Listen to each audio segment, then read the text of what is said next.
Fatima brother, praise lord brother. Praise lord brother. Aunty Fatima brother join అయ్యారు ఇప్పుడే,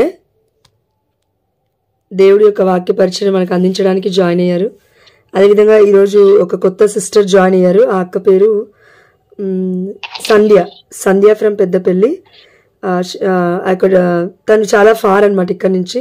so వారి husband కరీంనగర్లో ఉంటారు. ఆ అమ్మాయి ప్రొటెస్టెంట్, కానీ తను నాకు కాల్ చేసి ఆల్మోస్ట్ 2.5 hours ముందు కాల్ చేసింది. 2.5 hours మాట్లాడింది. ఏం మాట్లాడిందంటే, విగ్రహారాధన ఎందుకు చేస్తున్నారు, ఇది ఎందుకు చేస్తున్నారు, అది ఎందుకు చేస్తున్నారు అని ఆ అమ్మాయి అడగలేదండి. అక్క నేను దేవుని తెలుసుకోవాలనుకుంటున్నాను అక్క, కథోలిక శ్రీసభలో ఉన్న ఆ యొక్క టీచింగ్స్ ఏంటివి, లేకపోతే ఇక్కడ ఉన్నాయి అక్కడ ఉన్నాయి, ఎన్నో కన్ఫ్యూజన్స్ ఉన్నాయి, నాకేం అర్థం కావట్లేదు. నేను దేవుని అడుగుతూ ఉన్నాను, దేవుడు నాకు ఇట్లా చూపించాడు, కాబట్టి మిమ్మల్ని అడుగుతూ ఉన్నాను, మీరు క్లియర్గా నాకు ఎక్స్ప్లెయిన్ చేస్తారా అని అడిగింది తను. నిజంగా దేవుడు ఒక వాక్యం ఇస్తూ ఉన్నాడు, ఏంటంటే నన్ను వెతుకు వారికి నేను దొరుకుతానంటున్నాడు. కాబట్టి దేవుడికి వేలాది వందనాలు చెల్లిస్తూ, దేవుడికి సమస్త ఘనత మహిమ ప్రభావములు చెల్లిస్తూ, సంధ్యా సిస్టర్ కోసం మీరు అందరూ ప్రార్థించండి. ఆ బిడ్డ ఏదో అడగలేదండి, నేను ఇంకా దేవుని తెలుసుకోవాలని ఆ బిడ్డ అడుగుతూ ఉంది. కాబట్టి తన యొక్క స్పిరిచువల్ గ్రోత్లో దేవుడు ఇంకా ఇంకా తనకి సహాయం చేయాలని మీరు అందరూ ప్రార్థించండి. అండ్ మనందరం ఒక్కసారి ఫాతిమా రెడ్డి బ్రదర్ని వెల్కమ్ చేద్దాం. Praise the lord brother.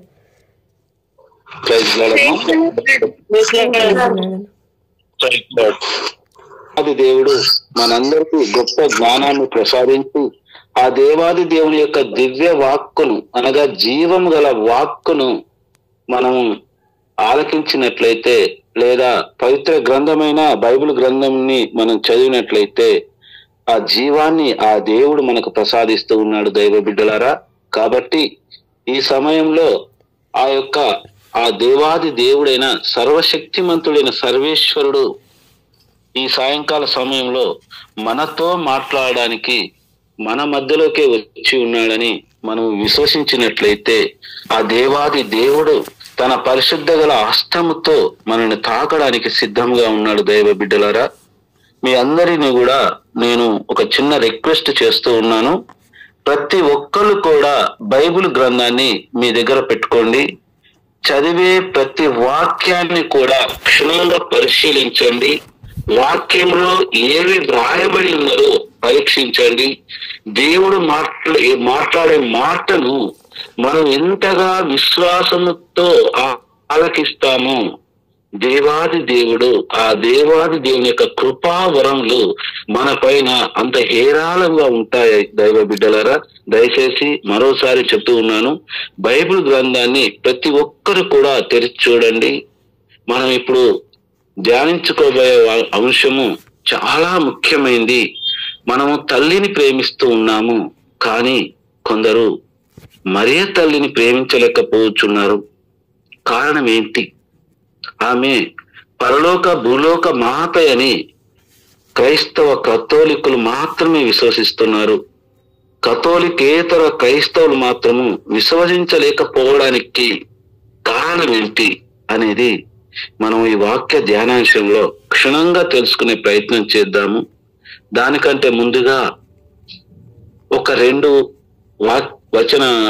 మాటల్లో మీకు నేను వివరించాలనుకుంటున్నాను. నా వాయిస్ క్లియర్ ఉందా అమ్మా? ఎవరైనా చెప్పగలరా? బ్రదర్ క్లియర్ ఉంది బ్రదర్. అర్థమవుతుంది కదా అందరికి? చాలమ్మా, థ్యాంక్స్ అమ్మా. అయితే ప్రార్థన అంటే ఏంటి? ప్రార్థన అనగా దేవునితో మనము మాట్లాడడం, ముఖాముఖిగా మాట్లాడడం. మరి దేవుడు మనతో మాట్లాడడం అంటే వాక్యాన్ని చదవడం. ఎప్పుడైతే మనం వాక్యాన్ని చదవగలుగుతామో, ఎప్పుడైతే వాక్యాన్ని చదివి అర్థం చేసుకోగలుగుతామో, అప్పుడు దేవుని యొక్క స్వరాన్ని మనం వినగలుగుతాం ప్రియ బిడ్డలారా. కానీ నేటి క్రైస్తవ సమాజం మొత్తము కూడాను ప్రార్థన వరకే ఆగిపోయి ఉన్నారు క్రైస్తవ బిడ్డలారా. వాక్యాన్ని చదవడం లేదు, అనగా దేవుని మాటను ఆలకించడం లేదు. మనం ఆయనకు తెలియపరుస్తున్నాము మన కష్టాలు, బాధలు, వ్యాధులు, రోగాలు, అన్నీ తెలియపరుస్తున్నాము. అంటే మనం ముఖాముఖిగా ఆయనతో మాట్లాడుతున్నాం. ఎందుకు? ఆయన మన రక్షకుడు కాబట్టి. మనకి ఏ కష్టం వచ్చినా కూడా డాక్టర్లు సైతము ఈ వ్యాధి నయం చేయడం మా వల్ల కాదు అని చేతులు ఎత్తేసినా కూడా ఆ దేవాది దేవుణ్ణి మనం ప్రార్థించినట్లయితే ఎంతో మంది స్వస్థులై సాక్షులై నిలబడ్డారు దైవ బిడ్డలారా. కానీ మరి మనం వాక్యాన్ని మేము చదవడం లేదు కదా. నా ప్రార్థన ద్వారానే కదా ఆ దేవుడు నా జీవితంలో గొప్ప అద్భుతాన్ని చేసింది అని మనం అనుకొని ఉండవచ్చు. కానీ అందుకు కాదు దైవ బిడ్డలారా, దేవుడు నీవెప్పుడు మారు మనసు పొందుతావా అని నీ వైపు చూస్తూ ఉన్నాడు. నా బిడ్డ, నీకు నేను ఈ అద్భుతం చేస్తూ ఉన్నాను అంటే నీవు ప్రార్థించావు, నేను ఆలకించాను, నీ మాటను నేను ఆలకించాను. కానీ నా మాటను నువ్వు వాక్కు ద్వారా ఆలకించలేకపోతున్నావు అని అద్భుతం చేసిన ప్రతి బిడ్డతో కూడా తాను మారు మనసు పొందాలని చూస్తూ ఉన్నాడు దైవ బిడ్డలారా. మనం అనుకుంటూ ఉంటాం, ఒక వ్యాధి నుండి మనం స్వస్థ పొందామంటే మరో వ్యాధి మనకు రావట్లేదా? ఎందుకు వస్తుంది మరో వ్యాధి? అంటే మన ధీమా ఏంటి? మనకు రోగం వచ్చినా, వ్యాధి వచ్చినా, ఆర్థిక ఇబ్బందులు వచ్చినా, ఏది వచ్చినా కూడాను దేవునికి ప్రార్థన చేస్తే సరిపోతుంది అనుకుంటున్నామే. కానీ ఆయన మనతో ఏమి మాట్లాడుతున్నాడు, ఆయన చిత్త ప్రకారం మనం నడుస్తున్నామా, నడవడం లేదా, మన దేవుని బాధ పెడుతున్నామా, సంతోష పెడుతున్నామని ఏ ఒక్క క్రైస్తవ బిడ్డ కూడా నేటి వరకు కూడా ఆలోచన చేయడం లేదు దైవ బిడ్డలారా. కాబట్టి అలసి సొలసి ఉన్న సమస్త జనులారా నా యొద్దకు రండి అన్నాడు ప్రభు. ప్రభు మనందరినీ కూడా పిలుస్తూ ఉన్నాడు. మనందరం కూడా ఆయన నామాన్ని ఉచ్చరించడానికి అర్హులను చేసి ఉన్నాడు దైవ బిడ్డలారా. కానీ ప్రభు ఏమంటున్నాడంటే, నా వద్దకు కూడి మీరందరూ వచ్చారు, మిమ్మందరినీ కూడా నేను ఆహ్వానించాను, జ్ఞాన స్నానం ద్వారా నా బిడ్డలుగా మిమ్మల్ని చేసుకొని ఉన్నాను. కానీ ఎన్నుకొనబడువారు కొందరే అంటున్నాడు దైవ బిడ్డలారా. అదేంటి ప్రభువా, మా అందరిని నీవే పిలిచావు కదా, మేమందరం క్రైస్తవులమే కదా, మేమందరం వచ్చి నీకు ప్రేయర్ చేస్తున్నాము కదా, కానీ ఎన్నుకొనబడువారు కొందరని ఎలా అంటున్నావు ప్రభువా అంటే, నా వాక్కులు విని నా చిత్త ప్రకారము ఎవరైతే తన జీవితాలను మలుచుకుంటారో వారినే నేను ఎన్నుకుంటున్నాను అని ఈ సమయంలో మనతో మాట్లాడుతూ ఉన్నాడు దైవ బిడ్డలారా. కేవలం ప్రార్థన చేయడమే కాదు, ప్రార్థన చేయడానికి ముందు వాక్యాన్ని ఆలకించాలి, లేదా వాక్యాన్ని చదవాలి. చదివినప్పుడే ఆ దేవాది దేవుని యొక్క స్వరాన్ని మనం వినగలుగుతాము. ఆ దేవాది దేవుని యొక్క స్వరము మనం ఎప్పుడైతే వినగలుగుతామో ఆ దేవాది దేవుని మనం ఎలా ప్రార్థన చేయాలో తెలుసుకుంటాము. ఆ దేవాది దేవుని మనం ఏమని అడగాలో తెలుసుకుంటాము. కానీ ఆయన స్వరాన్ని వినకుండా, ఆయన చిత్తాన్ని తెలుసుకోకుండా, ఆయన ఆజ్ఞలకు బద్ధులమై జీవించకుండా మనం ప్రార్థిస్తే అద్భుతాలు జరుగుతాయి. కానీ నీ మారు మనసు కోసం ఆయన నీ జీవితంలో అద్భుతం చేస్తూ ఉన్నాడు దైవ బిడ్డలారా. మనం ఎంత మందిని తెలుసుకోగలుగుతూ ఉన్నాం. ఒకే ఒక్కసారి మనం అందరం ఆత్మ పరిశీలన చేసుకుందాం దైవ బిడ్డలారా. మనకి ఎక్కువ సమయం లేదు కాబట్టి వాక్య ధ్యానాంశంలోకి వెళ్దాము. దైవ బిడ్డలారా ఆలకించండి. ప్రతి ఒక్కరు కూడా బైబిల్ గ్రంథాన్ని తెరవండి, వాక్యాన్ని చూడండి, దేవుని స్వరాన్ని మీ మనస్సారా మీ హృదయాంతరంగంలోనికి నింపుకోవాలని దైవ బిడ్డలారా మీ అందరినీ కూడా నేను వేడుకుంటూ ఉన్నాను. వాయిస్ చిన్నగా వస్తుందా, పెద్దగా వస్తుందమ్మా? ఒక్కసారి రిప్లై ఇవ్వగలరా? అన్న క్లియర్ గా ఉందన్నా. వాయిస్ బాగానే వస్తుందిగా? క్లియర్ గా ఉందన్న, క్లియర్ గా ఉంది. ఓకే అమ్మా. లూకాసు వార్త 1వ అధ్యాయము 27వ వచనం నుండి 37వ వచనం వరకు. ప్రొటెస్టెంట్ బైబిల్ చూసే వాళ్ళైతే 26వ వచనం నుంచి చూడండి. అదే కథోలిక్ బైబిల్ చూసే వాళ్ళైతే 27వ వచనం నుంచి చూడండి. ఒక్కరు చదవండి ఎవరైనా సరే. 27వ వచనం 27వ వచనం నుండి చదవండి అమ్మా. ఆ దేవదూత దావీదు వంశస్థుడగు యోసేపునకు ప్రదానం చేయబడిన కన్యక యొద్దకు పంపబడెను. ఆమె పేరు మరియమ్మ. 37 వచనాలు చదవండి తల్లి. ఏంది బ్రదర్? 37వ వచనం చదవండి. ఓకేనండి. దేవదూత లోపలికి వచ్చి ఆమెతో, అనుగ్రహ పరిపూర్ణురాలా, నీకు శుభము, ఏలిన వారు నీతో ఉన్నారు అనెను. మరియమ్మ ఆ పలుకులకు కలత చెంది ఈ శుభవచనము ఏమిటో అని ఆలోచించుచుండగా దేవదూత, మరియమ్మ భయపడకుము, నీవు దేవుని అనుగ్రహము పొంది ఉన్నావు. ఇదిగో నీవు గర్భం ధరించి కుమారుని కనెదవు. ఆ శిశువునకు యేసు అని పేరు పెట్టుము. ఆయన మహనీయుడై మహోన్నతుని కుమారుడని పిలువబడును. ప్రభువగు దేవుడు తండ్రి అయిన దావీదు సింహాసనమునకు ఆయనకు ఇచ్చును. ఆయన సర్వదా యాకోబు వంశీయులను పరిపాలించును. ఆయన రాజ్యమునకు అంతమే ఉండదు అనెను. అంతటా మరియమ్మ, నేను పురుషుని ఎరుగను కదా, ఇది ఎట్లు జరుగును అని దూతను ప్రశ్నించెను. అందుకు ఆ దూత ఇట్లనెను, పవిత్రాత్మ నీపై వేం చేయును, సర్వోన్నతుని శక్తి నిన్ను ఆవరించును. అందుచేత ఆ పవిత్ర శిశువు దేవుని కుమారుడని పిలువబడును.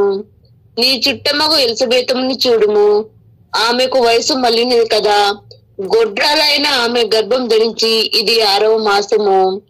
ఏలైనా చాలమ్మా, ఒక్కసారి ఆలకించండి దైవ బిడ్డలారా. ఈ రోజు మనం ధ్యానించుకోబోయే వాక్య ధ్యానాంశము, మరియామాతను మనం ఎందుకు గౌరవించాలి. బాగా గుర్తు పెట్టుకోండి, మరియామాతను మనం ఎందుకు గౌరవించాలి. గౌరవించడానికి గల అర్హత మరియమ్మ గారికి ఉందా? ఉంటే ఎలా ఉంది? ఇది కేవలము మానవ కల్పితం ద్వారా మరియమాతను మనం గౌరవిస్తున్నామా, లేదా ఆ దేవుని ఆజ్ఞ ప్రకారంగానే ఆ తల్లిని పరలోక భూలోక మాతగా మనము గౌరవిస్తున్నామా అనేది ఈ 2 అంశాల గురించి మనం ధ్యానించుకుందాం దైవ బిడ్డలారా. ముఖ్యంగా కొందరిలో ఉన్న, అంటే ప్రొటెస్టాంట్ సహోదరుల్లో ఉన్న ఈ యొక్క డౌట్ను, అనగా ఈ యొక్క అనుమానాన్ని మనం తీసివేయగలగాలి. ఎందుకంటే తల్లిని ఎవరైతే గౌరవించలేమో వారు దేవుని దృష్టిలో వారు జీవించినట్లు కాదు దైవ బిడ్డలారా. 10 ఆజ్ఞలలో మోషేకి యెహోవా దేవుడిచ్చిన 10 ఆజ్ఞల్లో నీ తల్లిదండ్రులను గౌరవింపుడు అని వ్రాయబడి ఉంది. అంటే మనం ఈ రోజు ప్రశ్నించవచ్చు, మన తల్లిదండ్రులను కదా గౌరవించాల్సింది అని మనం ప్రశ్నించవచ్చు. ఇది మనసులో పెట్టుకొని దైవ బిడ్డలారా. మరియమ్మ గారు 27వ వచనాన్ని నేను ఒకసారి చదువుతాను, చూడండి, ఒకసారి గమనించండి మీరందరూ కూడా బైబిల్ గ్రంథంలో. ఆ దేవదూత దావీదు వంశస్థుడగు యోసేపునకు ప్రదానము చేయబడిన కన్యక యొద్దకు పంపబడెను. ఆమె పేరు మరియమ్మ. ఆమె పేరేంటమ్మా? మరియమ్మ. మరియమ్మ చింతకు గబ్రియేలు దూత, ఆ దేవదూత అనగా గబ్రియేలు దూత, ఎందుకు దావీదు వంశస్థులకు యోసేపుకు ప్రదానము చేయబడిన మరియమ్మ యొద్దకే పంపబడి వచ్చాడు గబ్రియేలు దూత అని మనం తెలుసుకోవాలి. First point. రెండవ క్వశ్చన్ ఏంటంటే, యేసు ప్రభువు జన్మించడానికి ఒక కన్య కావాలి, కానీ ఈ మరియమ్మ గారిని ఎన్నుకోవడానికి దేవదూత గబ్రియేలు యొక్క ఇష్ట ప్రకారంగా జరిగినదా, లేదా సర్వశక్తిమంతుడైన సర్వేశ్వరుని యొక్క ఆజ్ఞ ప్రకారంగా జరిగినదా అనేది మనం ప్రశ్నించుకోవాలి. ఇది మనకు తెలియాలంటే దాదాపుగా సుమారుగా 700 సంవత్సరాలకు పూర్వము ఒక ప్రవక్త ద్వారా ఈ తల్లి గురించి ప్రవచించి ఉన్నాడు దైవ బిడ్డలారా. ఒక ప్రవక్త ప్రవచించి ఉన్నాడు. ఆ ప్రవక్త ఎవరో కాదు దైవ బిడ్డలారా, యెషయా ప్రవక్త. ఒకసారి చూడండి, యెషయా గ్రంథము 7వ అధ్యాయము 11వ వచనం. యెషయా గ్రంథము 7వ అధ్యాయము 11వ వచనము 10వ వచనం నుండి చదవండి అమ్మా. ప్రభువు మరలా చదవక్క. ప్రభు మరలా ఆహానునకు ఈ కింది సందేశము వినిపించెను. నీవు ఆహాసు తల్లి, ఆహాసు అని చదవండి. ఆహాను వేరు, ఆహాసు వేరు. ఆహాసునకు ఈ కింది సందేశము వినిపించెను. నీవు నీ దేవుడైన ప్రభువు నుండి నీకు ఇష్టము వచ్చిన సంకేతమును కోరుకొనుము. ఆ గుర్తు పాతాళము కింది నుండి అయినను లేక ఆకాశము పై నుండి అయినను చూపించుమని ప్రభువును అడుకోవచ్చును. కానీ ఆహాసు, నేను ఏ గుర్తును అడగను, నేను ప్రభువును పరీక్షకు గురి చేయను అని అనెను. అంతటా యేషయా ఇట్లనెను, దావీదు వంశజులారా వినుడు, మీరు ప్రజలను విసిగించుట చాలదని కాబోలు నా దేవుని కూడా విసిగించుచున్నారు. సరే వినుడు, ప్రభువే మీకు ఒక గుర్తును చూపించును. యువతి గర్భవతి ఉన్నది, ఆమె కుమారుని కని అతనికి ఇమ్మానువేలు అని పేరు పెట్టును. అతడు పెరిగి పెద్దవాడు. ఇక్కడ యెషయా ప్రవక్త ద్వారా యెహోవా దేవుడు ఒక ప్రవచనాన్ని పంపిస్తూ ఉన్నాడు. ఈ ఆహాసుకే ఎందుకు పంపించాలి ఈ ప్రవచనం ద్వారా తెలియపరుస్తున్నాడంటే, ఆహాసు రాజు చాలా క్రూరుడు దైవ బిడ్డలారా. అన్య దేవతలు నిలబెట్టు యెరూషలేము దేవాలయం ముందు అన్య దేవతలను పూజించడము, అన్య దేవతలను ఆరాధించడము, ఈ విధంగా దేవునికి హాస్యకరమైన ఏదైతే దేవునికి నచ్చని కార్యం ఉంటుందో వాటిని విరివిరిగా తను చేయడమే కాకుండా ఇజ్రాయేల్ ప్రజలందరూ కూడా అన్య దేవతలకు ముఖ్య విధంగా చేస్తూ ఉన్నాడు దైవ బిడ్డలారా. ఈ అన్య దేవతలను వారు ఎవరైతే మొక్కరో వారిని కఠినంగా శిక్షిస్తూ ఉన్నాడు. విపరీతమైన భారం వారిపై వేస్తూ ఉన్నాడు, ఆర్థిక భారాన్ని. ఒక రాక్షసుడిలా ప్రవర్తిస్తూ ఉన్నాడు. ఎవరు? ఆహాసు రాజు. ఆ సమయంలో అప్పటి వరకు కూడా ఒక రక్షకుడు వస్తాడని కానీ మా కష్టాలు తీరుతాయని కానీ వారికి తెలియదు దైవ బిడ్డలారా. ప్రజలకి ఎడారిలో దాహము కొరకు పరుగులెడుతున్న దుప్పి వలె ఇజ్రాయేల్ ప్రజల పరిస్థితి ఉంది దైవ బిడ్డలారా. ఆ కాలంలో, ఆ సమయంలో, ఆహాసు రాజు పరిపాలనా కాలంలో, ఆ కాలంలో ఒక గొప్ప దైవ సందేశము యెషయా ప్రవక్త ద్వారా బయలుపడుతూ ఉంది. ఆ ప్రజల కష్టాలన్నిటిని చూసి యెహోవా దేవుడు యెషయా ప్రవక్త ద్వారా ఆహాసు రాజునకు ఈ ప్రవచనాన్ని వినిపిస్తూ ఉన్నాడు దైవ బిడ్డలారా. నేను చదువుతాను, జాగ్రత్తగా చూడండి. ప్రభువు మరలా అంటే ఇంతకు ముందు ఎన్నో మారులు ఈ ఆహాసు రాజుని యెహోవా దేవుడు యెషయా ప్రవక్త ద్వారా ఎన్నో మారులు హెచ్చరించినా కూడా తనలో ఎలాంటి మార్పు రాకపోగా ఇంకా క్రూరుడుగా, రాక్షసత్వంగా తన పరిపాలనని సాగిస్తూ అన్య దేవతలకు బలులు అర్పిస్తూ, ఎవరైతే ఇశ్రాయేలు ప్రజలు యెహోవా మీద భయభక్తులు కలిగిన వారు ఉన్నారో వారు ఈ అన్య దేవతలకు బలి అర్పించినట్లయితే నిర్దాక్షిణంగా ఆ వ్యక్తిని ఈ అన్య దేవతలకు బలిచ్చేవాడు దైవ బిడ్డలారా. మనము రాజుల చరిత్ర గ్రంథాలలో, అంటే బైబిల్ గ్రంథంలో రాయబడి లేదు కానీ రాజుల చరిత్ర గ్రంథాలలో మనం చూసినట్లయితే ఈ ఆహాజు రాజు యొక్క క్రూరత్వం ఎలా ఉంటుందో మనకు తెలుస్తుంది దైవ బిడ్డలారా. అందుకే ప్రవక్త ఇలా అంటున్నాడు, ప్రభువు మరలా ఆహాసునకు ఈ క్రింది సందేశమును వినిపించెను. 11వ వచనము, నీవు నీ దేవుడైన ప్రభువు నుండి నీ ఇష్టం వచ్చిన సంకేతమును కోరుకొనుము. ఆ గురుతును పాతాళము క్రింది నుండి అయినను లేక ఆకాశము పై నుండి అయినను చూపింపుమని ప్రభువును అడుక్కోవచ్చును.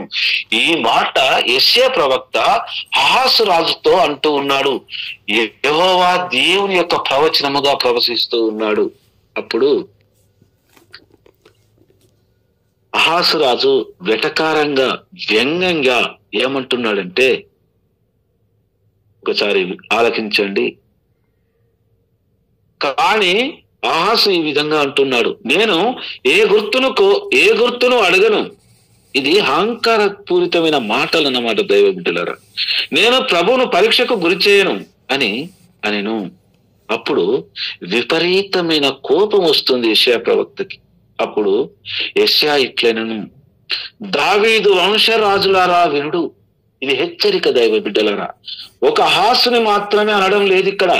దావీదు వంశరాజులు ఎంతమంది అయితే ఉన్నారో, ఎంతమంది అయితే పరిపాలిస్తున్నారో, ఎంతమంది అయితే పరిపాలించబోతూ ఉన్నారో వారందరికి కూడా ఒక హెచ్చరికను జారీ చేస్తూ ఉన్నాడు యెహోవా దేవుని ఆజ్ఞగా. ఏమంటున్నాడు? దావీదు వంశరాజులారా వినుడు, మీరు ప్రజలను విసిగించట చాలదని కాబోలు నా దేవునిని కూడా విసిగిస్తూ ఉన్నారు. ఇక్కడ మీరు ప్రజలను విసిగిస్తూ ఉన్నారు, కానీ మీరు ప్రజలను మాత్రమే విసిగిస్తున్నారని మీరు అనుకుంటున్నారు. మీ క్రూరత్వమైన పరిపాలనతో వారిని మాత్రమే బాధిస్తూ ఉన్నారని అనుకుంటున్నారు. కానీ ఈ ప్రజలు ఆయన ఏర్పరచుకున్న ప్రజలు, ఆయన ఎన్నుకున్న ప్రజలు అని వారిని ఆ రాజును హెచ్చరిస్తూ ఉన్నాడు యెషయా ప్రవక్త. దైవ బిడ్డలారా, 14వ వచనము, సరే వినుడు. సరే అన్న మాట ఆయన ఎంత భారముగాను ఎంత బాధగాను అంటున్నాడంటే ఇక్కడ ప్రవక్త మనం ఒకసారి ఆలకించవచ్చు దైవ బిడ్డలారా. గంభీర కంఠ స్వరముతో బాధపడుతూ అంటున్న మాట ఏంటో తెలుసా? సరే వినుడు రాజు, ఆహాసు రాజా వినుము. ప్రభువే మీకు ఒక గుర్తును చూపించును. నేను మాట్లాడుతున్నది జాగ్రత్తగా వినుము ఆహాసు రాజా. ప్రభువే మీకు ఒక గుర్తును చూపించబోతూ ఉన్నాడు. ఒక కన్యక గర్భవతి అయి ఉన్నది. ఆమె కుమారుని కని అతనికి ఇమ్మానుయేలను పేరు పెట్టును అని అహాసు రాజుతో చెప్తూ ఉన్నాడు దైవ బిడ్డలారా. ఒక్కడ అహాసు రాజుతో మాత్రమే కాదు దైవ బిడ్డలారా, ఇజ్రాయేలు జనాంగానికి మొత్తము కూడా ఈ ప్రవచనాన్ని తెలియపరుస్తూ ఉన్నాడు. మరి ఈ కన్యక గర్భవతి అయి ఉన్నది అని తెలియపరుస్తూ ఉన్నాడు ప్రవచనం ద్వారా. ఆమె కుమారుడు కని అతనికి ఇమ్మానుయేలు అని పేరు పెట్టబడును. ఈ కన్యక ఎక్కడ ఉంది? గర్భవతి అయి ఉంది. ఎక్కడ ఉంది ఈ కన్యక అని మనం ఆలోచించినట్లయితే, మరియమ్మ గారికి యెషయా ప్రవక్త ఈ ప్రవచనాన్ని ప్రవచించు కాలానికి తేడా మధ్యకాలము 700 సంవత్సరాలు. ప్రియ బిడ్డలారా, 700 సంవత్సరాలకు పూర్వమే మరియమ్మ గర్భం దాల్చడానికి 700 సంవత్సరాలకు పూర్వమే ఆ తల్లిని రూపొందించాడు స్వర్గలోకంలో. ఆ తల్లి యొక్క రూపాన్ని రూపొందించాడు దైవ బిడ్డలారా. ఇక్కడ యెషయా ప్రవక్త ఏమంటున్నాడు? ఒక కన్యక గర్భవతి అయి ఉన్నది అంటున్నాడు. ఉన్నది అనేది వేరు, ఉంటుంది అనేది వేరు. ఉంటుంది అనే పదానికి ఉంటుందో లేదో అనేది ఒక క్వశ్చన్ మార్క్ వస్తుంది. ఉన్నది అనే దానికి క్వశ్చన్ మార్క్ ఉండదు దైవ బిడ్డలారా. అదే ఆన్సర్. అంటే ఆల్రెడీ ఇప్పుడు స్వర్గలోకంలో అనగా పరలోకంలో ఒక కన్యక గర్భవతి అయి ఉన్నది. ఆమె లోకరక్షకునికి జన్మనివ్వబోతూ ఉంది. ఆయన పేరే ఇమ్మానుయేలు. ఈ పేరు ఎవరు పెట్టారు దైవ బిడ్డలారా? దేవుడే పెట్టుకుంటూ ఉన్నాడు.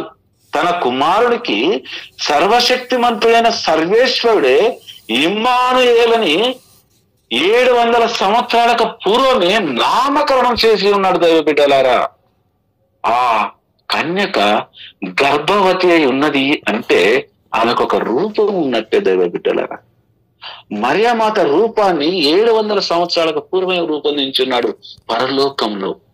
అందుకు మరియమాతను గౌరవించాలి దైవ బిడ్డలారా. అందుకు కథోలిక క్రైస్తవులు గౌరవిస్తారు దైవ బిడ్డలారా.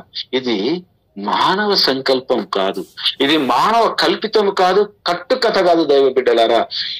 ఈ సర్వ సృష్టికర్త అయిన సర్వేశ్వరుడైన యెహోవా దేవుడు మరియా మాత తన గర్భాన యేసు ప్రభును మోయక ముందు పరలోకములో ఆ ప్రభును మోస్తూ ఉన్నది దైవ బిడ్డలారా.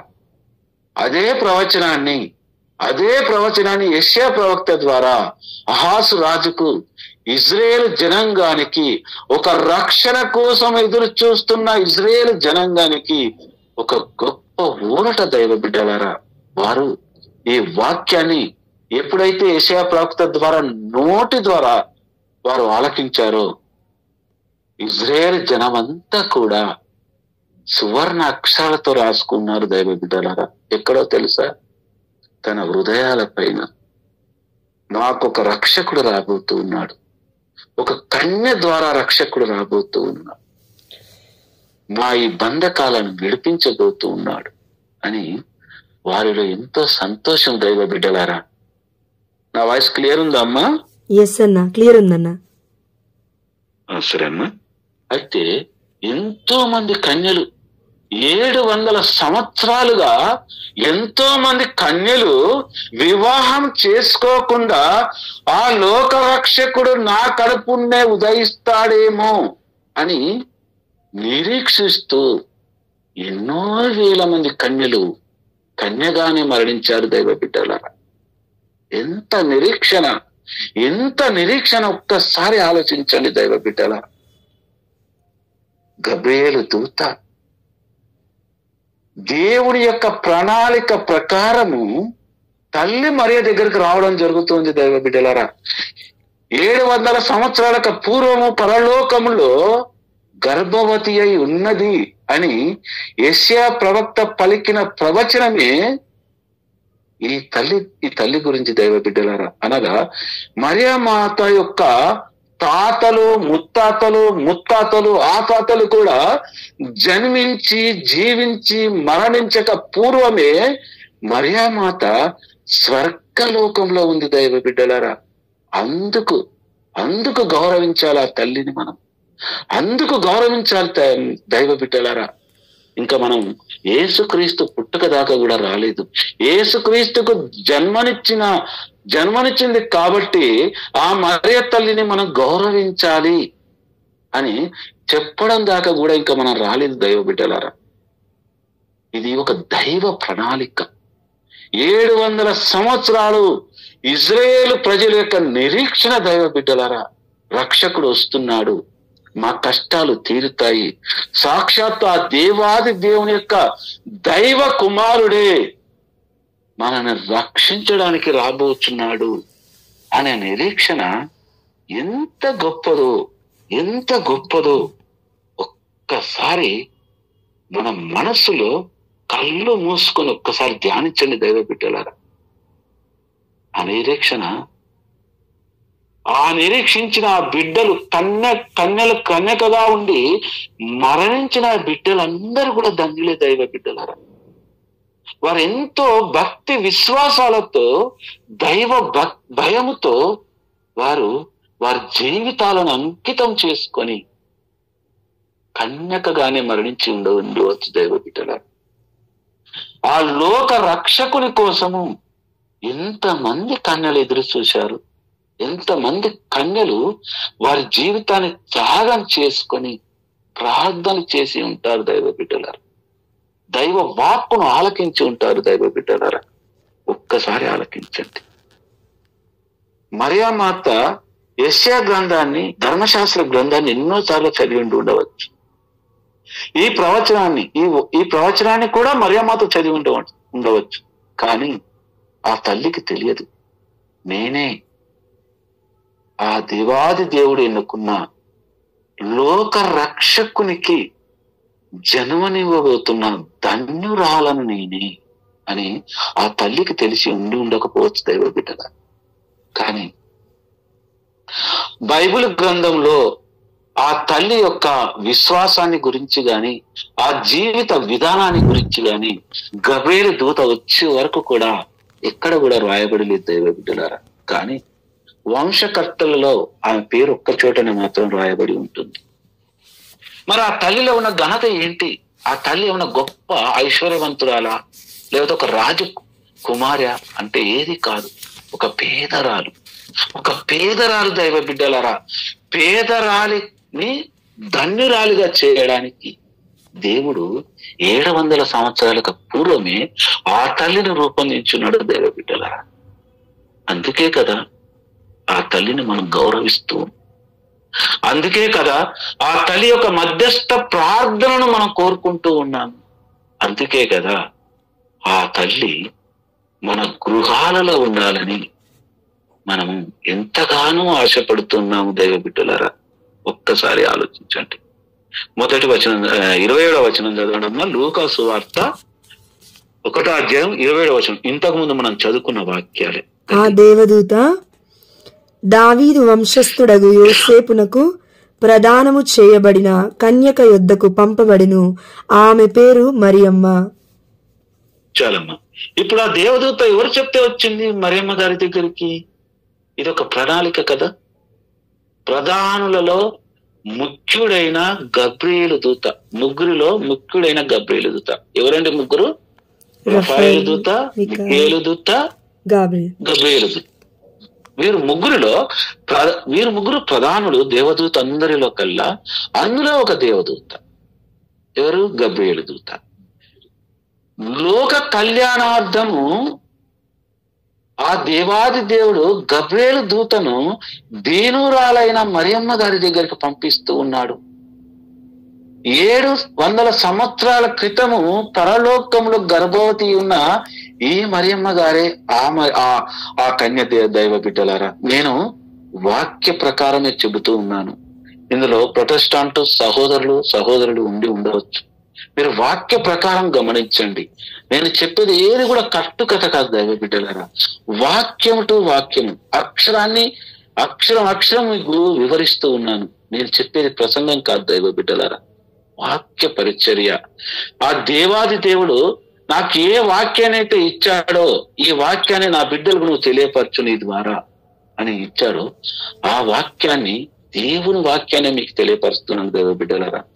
నేను ఒక వ్యక్తిగా నా స్వరాన్ని మీకు వినబడొచ్చు, కానీ నాతో పలికిస్తున్నవాడు సర్వశక్తిమంతుడైన సర్వేశ్వరుడు దైవ బిడ్డలారా. ఎందుకు అంటే నేను ఏది కూడా కలుపుతాం చెప్పడం లేదు. మీరు ఎంతమంది గమనిస్తున్నారో బైబిల్లో వాక్యాలు నాకు తెలియదు, కానీ నేను అందుకే మీకు పదే తెలియజేస్తూ ఉన్నాను. వాక్యాన్ని గమనించండి, ప్రతి అక్షరాన్ని గమనించండి. ఆ తండ్రి దేవుడు మనతో ఏమని మాట్లాడాలనుకుంటున్నాడో గమనించండి. ఆయన స్వరాన్ని ఆలకించండి. ఆయన చిత్త ప్రకారం మనం నడుచుకొనుటకు ముందు ఆయన మనతో ఏం మాట్లాడుతున్నాడో అది ఆలకించాలి దైవ బిడ్డలారా. అందుకే మిమ్మల్ని పదే కూడా మిమ్మల్ని రిక్వెస్ట్ చేస్తూ ఉన్నాను, బ్రతిమాలుతూ ఉన్నాను దైవ బిడ్డలారా. దైవ చిత్తాన్ని నెరవేర్చుటకు యోసేపునకు ప్రదానము చేయబడిన ఒక కన్యక యొద్దకు గబ్రియేలు దూత రావడం జరుగుతూ ఉంది. ఆమె పేరు మరియమ్మ. 28వ వచనం చూడండి అమ్మా. దేవదూత లోపలికి వచ్చి, అనగా దేవదూత మరియమ్మ గారి యొక్క గృహంలోనికి వచ్చి, అప్పుడు ఆ దూత ఆ తల్లితో ఇలా అంటూ ఉంది, అనుగ్రహ పరిపూర్ణురాలా, నీకు శుభము, ఏలిన వారు నీతో ఉన్నారు అని. చూడండి, ఒక కడు పేదరాలు దేవదూత ప్రత్యక్షమైతుందని ఎవరైనా అనుకుంటారండి? దేవదూత తాను స్వయంగా ఆ తల్లి చెంతకొచ్చి అనుగ్రహ పరిపూర్ణురాలా అని ఉచ్చరిస్తూ ఉంది, పలుకుతూ ఉన్నాడు దేవదూత. అనుగ్రహ పరిపూర్ణురాలా అనే మాటకు అర్థాలు చాలా ఉంటాయి. అనుగ్రహము, ఆ దేవాది దేవుని యొక్క అనుగ్రహాన్ని నీవు పొంది ఉన్నావు కాబట్టి నీవు పరిపూర్ణురాలయ్యావు. అనగా నీలో ఎలాంటి జన్మ పాపము లేదు, నీలో ఎలాంటి మచ్చ లేదు, నీలో ఏ మానవుడు కూడా నీకు వేలెత్తి చూపించే చిన్న మచ్చ కూడా లేదు. నీవు పరిపూర్ణురాలవు. ఈ మాట నేను పలకడం లేదు, ఆ దేవాది దేవుడు నాతో పలికిస్తున్నాడు అని గబ్రియేలు దూత తల్లి మరియతో మాట్లాడుతూ ఉన్నాడు దైవ బిడ్డలారా. చూడండి ఎంత గొప్ప భాగ్యమో చూడండి దైవ బిడ్డలారా. ఎవరికి వస్తుంది అంత గొప్ప భాగ్యం? మీరు ఆది కాండం నుండి దర్శన గ్రంథం వరకు, అనగా మీరు ప్రకటన గ్రంథం వరకు చూసినట్లయితే ఎవరిని కూడా ఈ మాట దేవదూత కానీ ఎవ్వరు కూడా ఉచ్చరించినట్టు మనం పవిత్ర గ్రంథంలో చూసి ఉండం దైవ బిడ్డలారా. ఇంకా చూడండి, నీకు శుభము కలుగునుగాక. శుభము అంటే మంచి కలుగునుగాక. ఏం మంచి అది? అనగా సర్వ సృష్టికర్త అయిన సర్వేశ్వరుడు, అనగా శూన్యములో నుండి సృష్టిని సృష్టించిన సర్వశక్తివంతుడైన సర్వేశ్వరుడు ఈ క్షణములో నీ గృహంలో నీతో ఉన్నాడు. ఎంత గొప్ప మాట దైవ బిడ్డలారా. దేవదూత రావడమే ఆశ్చర్యము అంటే ఆ దేవదూత నుండి వెలువడిన వాక్ ఏంటో తెలుసా? సర్వశక్తిమంతుడైన సర్వేశ్వరుడు నీతో ఉన్నాడు.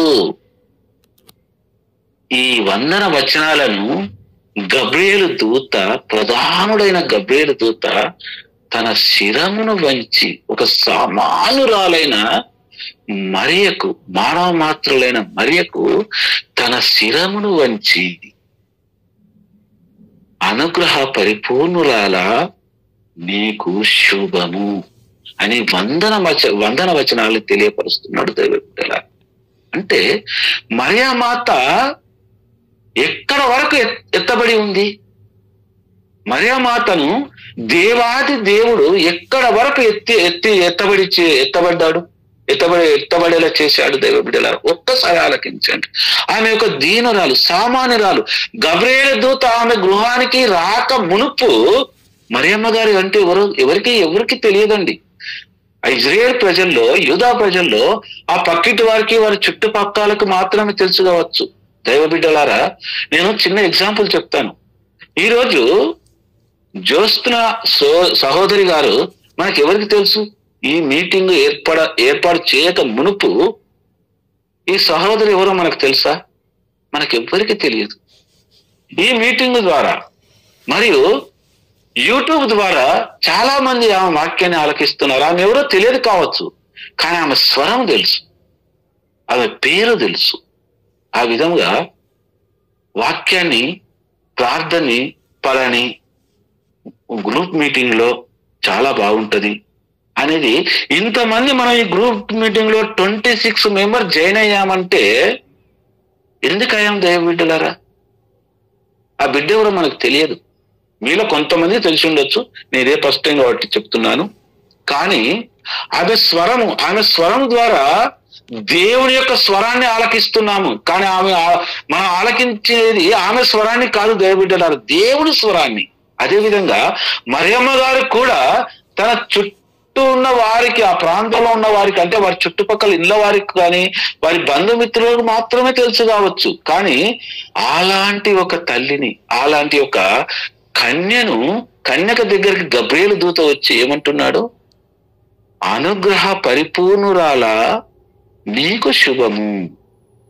చూడండి ఎంత గొప్ప వాక్యం, ఎంత గొప్ప మాట దైవ బిడ్డలారా.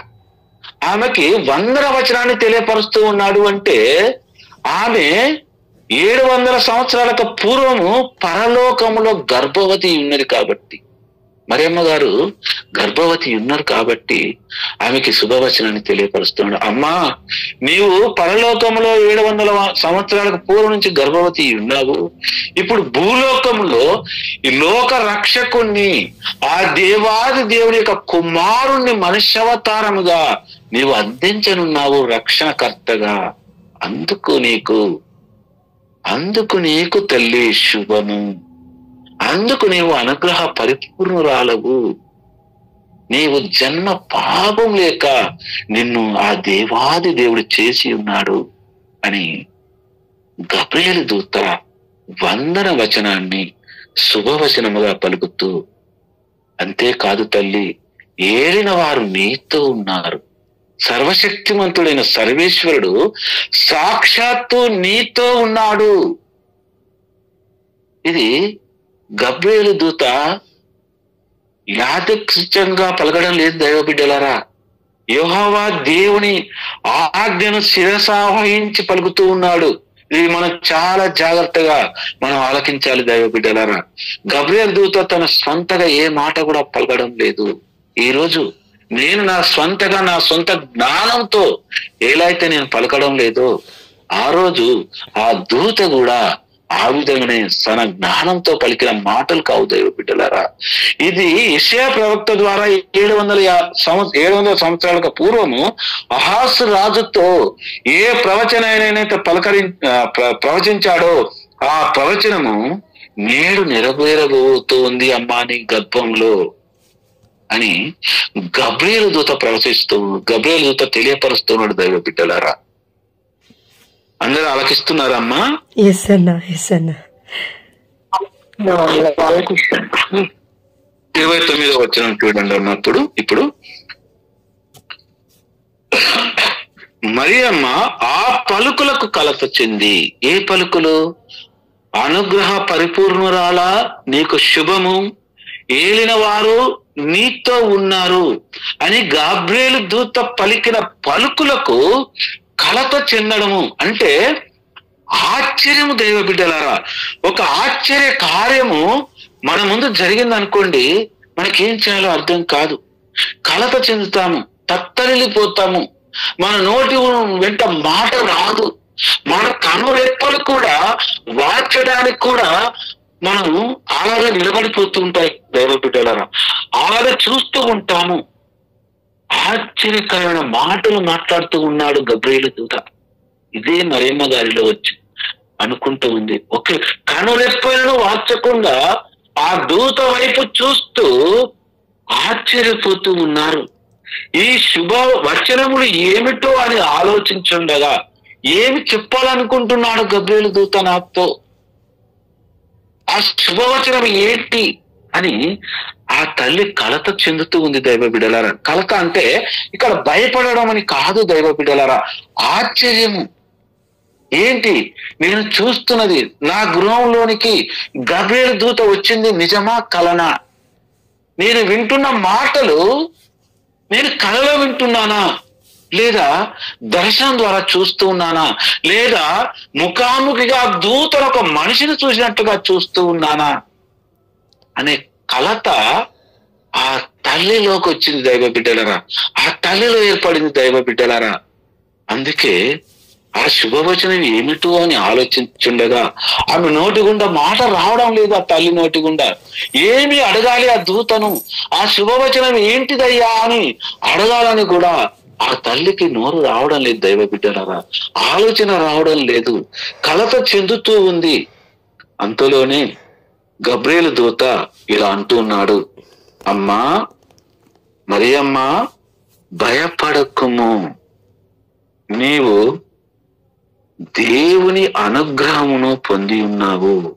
చూడండి ఎంత గొప్ప మాట ఇది. అమ్మా నీవు కలత చెందుతూ ఉన్నావు, భయపడుతూ ఉన్నావు, తత్తరపడుతూ ఉన్నావు, కనురెప్పైనను వాల్చలేకపోతూ ఉన్నావు కదా, భయపడకుము. ఈ మాట మనందరికీ కూడా వర్తించాలి దైవ బిడ్డల. మన కష్టాలలో, వ్యాధులలో, బాధలలో ఉన్నప్పుడు ఈ ఒకే ఒక మాటను మనం గుర్తించుకోవాలి. ప్రభువా నీవు నాతో ఉన్నావు, నాలో ఉన్నావు. నీ మాట, నీవు పలికిన మాట నా హృదయంలో ప్రభువా మారుమోగుతూ ఉంది, భయపడకుము అనే మాట అని మనం గుర్తుంచుకోవాలి దైవ బిడ్డలారా. అదేవిధంగా దేవుని అనుగ్రహము నీవు పొంది ఉన్నావు మరియ తల్లి అంటూ ఉన్నాడు గబ్రియేలు దూత. అనుగ్రహము ఏం కావాలి? ఆయన అనుగ్రహాన్ని సంపూర్తిగా సర్వేశ్వరుని యొక్క అనుగ్రహాన్ని సంపూర్తిగా పొంది ఉన్న ఏకైక వ్యక్తి, మానవ మాతృరాలు మరియ తల్లి ఒక్కరే దైవ బిడ్డలారా. అందుకు ఆ తల్లిని మనం గౌరవించాలి. అందుకు ఆ తల్లి యొక్క మధ్యస్థ ప్రార్థనల ద్వారా మనము ఆ తండ్రి దేవుణ్ణి వేడుకొనాలి దైవ బిడ్డలారా. అందుకు గౌరవించాలి దైవ బిడ్డలారా. అందుకే ఆర్సిఎం క్రైస్తవులందరూ కూడా ఆ తల్లిని తన సొంత తల్లిగా, తన ప్రార్థనను ఆ దేవాది దేవుని పాద సన్నిధిలో ఉంచే ఒక వారధిగా చూస్తూ ఉన్నారు దైవ బిడ్డలారా. అందుకు ఆ తల్లిని మనం గౌరవించాలి. ఎందుకంటే నీవు భయపడకము, నీవు దేవుని అనుగ్రహం పొంది ఉన్నావు. మనం అందరం కూడా దేవుని అనుగ్రహాన్ని పొంది ఉండాలంటే గబ్రియేలు దూత మరియమ్మ గారితో మాట్లాడిన మాట మనతో కూడా మాట్లాడాలంటే ఆ మరియ తల్లి మన కొరకు ప్రార్థించాలి. తండ్రి, నా కొరకు నీవు భయపడకము, నీ అనుగ్రహము, నా అనుగ్రహం నీ పైన ఉన్నదని దూత ద్వారా నాకు ప్రవచించి ఉన్నావు. ఆ అనుగ్రహం నా బిడ్డలకు కావాలి. ఆ బిడ్డలు ఎంతో భయపడుతున్నారు తండ్రి, లోక వాంఛలకు బానిసలయ్యి మారు మనసు పొంది కష్టాలతో, వ్యాధులతో, బాధలతో అని ఆ తల్లి మన గురించి ప్రార్థించాలి, గోజాడాలి దైవ బిడ్డలారా. బాగా దైవ బిడ్డలారా, ఈ వాక్కును మీ మనస్సులలో నిలుపుకోనండి. 30వ వచనం చూడమ్మా. దేవదూత మరియమ్మ, భయపడకుము, నీవు దేవుని అనుగ్రహం పొంది ఉన్నావు. ఇదిగో నీవు గర్భము ధరించి కుమారుని కనిదవు, ఆ శిశువునకు యేసు అని పేరు పెట్టుము. చాలమ్మా. దేవుడు మరోసారి, ఆ దేవాది దేవుడు ఈ మీటింగ్ లో ఇప్పుడు 9:03 అవుతుందమ్మా. అందరిని ఇబ్బంది పెట్టడం కూడా కరెక్ట్ కాదు. 25 మంది మెంబర్స్ ఉన్నారు.